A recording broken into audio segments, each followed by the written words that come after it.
हमारे साथ मौजूद हैं आप सांसद संजय सिंह। संजय जी, आज किसानों ने फिर आंदोलन किया है। शाम 4 बजे तक उनका आंदोलन रहेगा। आम आदमी पार्टी ने भी इस आंदोलन का समर्थन कर रही है। आखिरकार मांग वही है, तीनों कानून को रद्द किया जाए। देखिए, पहले दिन से आप जानते हैं कि आम आदमी पार्टी ने इसका संसद से लेकर सड़क तक विरोध किया। मैं गवाह हूं और मैं आपको कह सकता हूं कि जब ये कानून आया था तो संसद के अंदर भारतीय जनता पार्टी के पास संख्या बल नहीं था। विपक्ष का संख्या बल किसानों के साथ था और ये काला कानून किसी भी हालत में संसद में पास नहीं हो सकता था।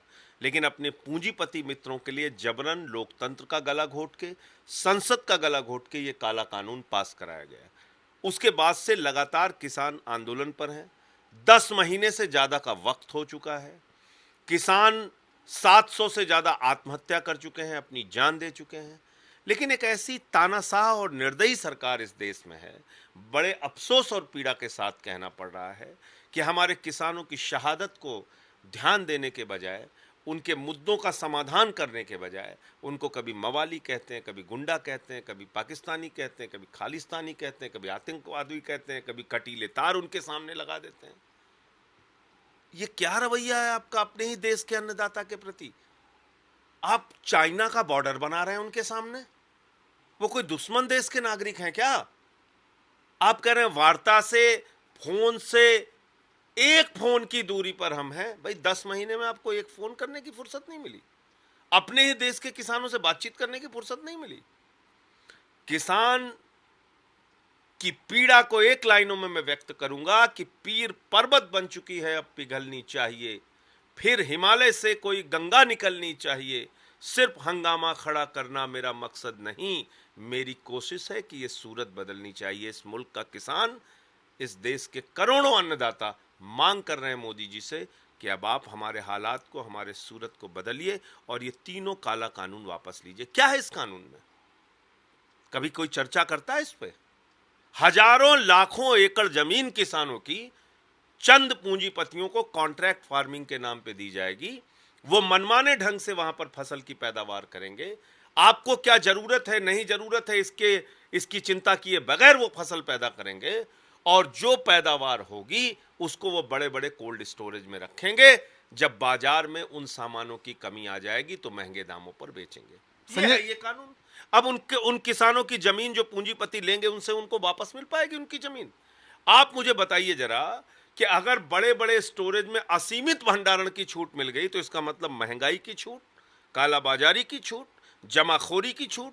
जमाखोरी, कालाबाजारी और महंगाई को वैधता और मान्यता प्रदान करने वाला ये तीनों काला कानून है। तो जो लोग घर में बैठ के खुश होते हैं कि अरे अरे किसान लड़ रहे हैं, कई बार लोग मजाक भी उड़ाते हैं टीवी चैनल्स पे, अरे नहीं नहीं नहीं, ये तो सिर्फ कुछ किसान बैठे हैं, सारे किसान। अरे इस कानून का नुकसान हिंदुस्तान के 130 करोड़ लोगों को होगा। इस बात को समझना चाहिए। भाजपा के विधायक, सांसद और मंत्री जो आज इनके पक्ष में बोल रहे हैं, उनको भी याद रखना चाहिए उनके घर में भी महंगाई पहुंचेगी। हमेशा आप भगवान बन के नहीं बैठे रहेंगे। संजय जी, योगी आदित्यनाथ ने 25 रुपए एमएसपी बढ़ाया है। एक तरह से झुंझुना है, चॉकलेट है। आपको लगता है कि मायावती अखिलेश से कम इन्होंने एमएसपी बढ़ाया है, उसका क्या फायदा किसान कितने की बात कर रहा है? 425 रुपए गन्ने का दाम होना चाहिए। अंतिम साल है, चुनाव के 6 महीने रह गए हैं, तब आप 25 रुपए बढ़ा रहे हैं। 4 साल, 4.5 साल तक तो आपने 5 पैसे भी नहीं बढ़ाया गन्ना किसानों का दाम। तो ये नौटंकी क्यों कर रहे हैं आप?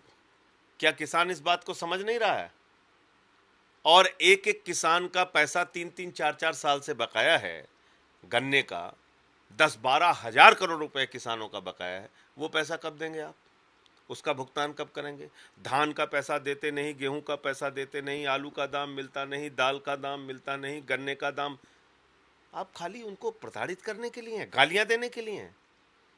आपकी एक विदेश राज्य मंत्री है, वो कहती हैं किसान मवाली हैं। ये भाषा है आपकी। जिनके वोट से तुम जीतते हो उनको मवाली कहते हो। तो वोट मांगने मत जाना मवालियों से, इस बार पता चल जाएगा आपको चुनाव में। तो इसलिए मतलब कहीं ना कहीं ये सरकार अपने आप को ये बताने की कोशिश कर रही है कि वो हिटलर है, तानाशाह है, जैसे चाहेगी मुल्क को चलाएगी। 6 लाख करोड़ की संपत्तियां बेच रहे हैं।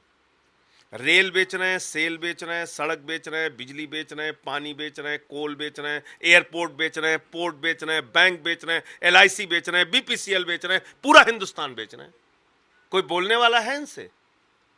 6 लाख करोड़ की संपत्ति हिंदुस्तान की बेचने की तैयारी कर ली है सरकार ने। ये लोग अपने आप को राष्ट्रवादी कहते हैं, ये अपने आप को देशभक्त कहते हैं, भारत माता का सौदा करने वाले लोग हैं ये। और हिंदुस्तान का अन्नदाता, हिंदुस्तान का धरती पुत्र इनको देख रहा है और वो समय आने पर जवाब देगा। एक अंतिम सवाल, कल योगी आदित्यनाथ के कैबिनेट का विस्तार हुआ है, बड़ा दांव उन्होंने खेला है, सामाजिक समीकरण साधने की तैयारी हो रही है, डिफरेंट डिफरेंट समुदाय के लोगों को उन्होंने मंत्री बनाया है। आपको लगता है कि सामाजिक समीकरण साध लेंगे योगी जी? क्या मंत्रिमंडल का विस्तार हुआ है? 3 महीने के मंत्री बनाए गए ये लोग। संविदा पे जैसे नियुक्ति होती है किसी किसी विभाग में, हाँ भाई फार्म भरने का काम है, 3 महीने के लिए नौकरी पे आ जाओ।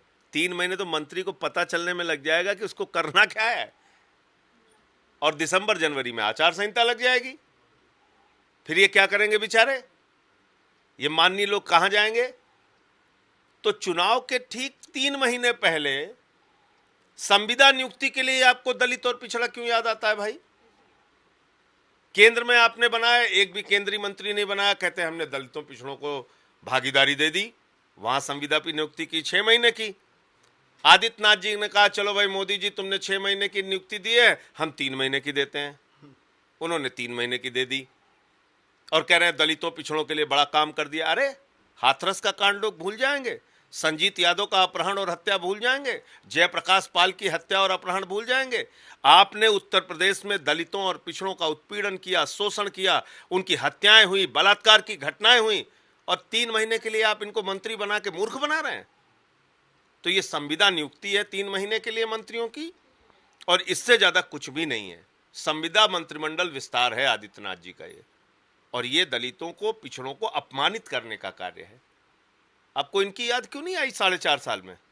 चुनाव में सिर्फ याद आता है 3 महीनवा चुनावी सम्मान, भाजपा का नया फरमान, और ये सब मूर्ख बन जाएंगे।